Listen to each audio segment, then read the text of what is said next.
Legacy was an issue that I really struggled with, and that a lot of the women who come to my workshops and websites struggle with.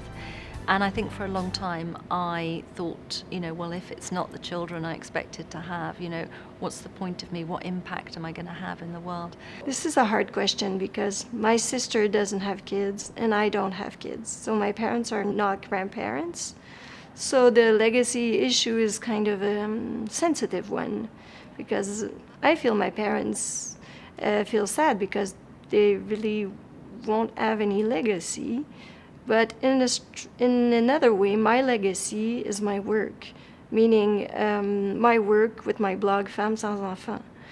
I feel I give compassion to other human beings, and this is really fulfilling. This is something incredible.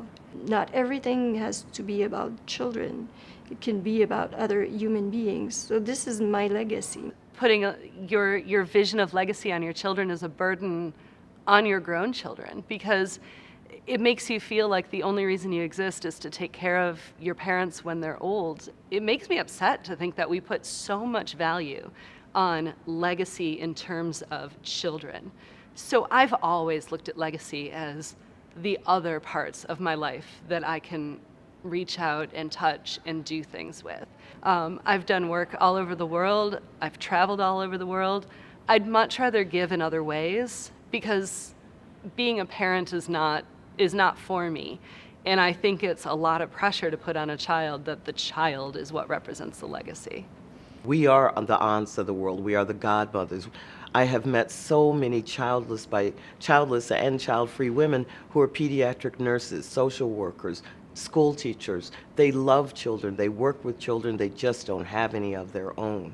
And they, by sharing their stories with those kids of, no, I don't have kids, and at any age, why don't you have kids, Auntie Karen? It just didn't happen for me. And little kids especially are like, okay, but they will remember that, and they're, because no one talked about it. This is another current thing of culture. It's changing, evolving all the time. No one used to talk about it. And women who chose it would never say it out loud because, God, they'd be just, vilified.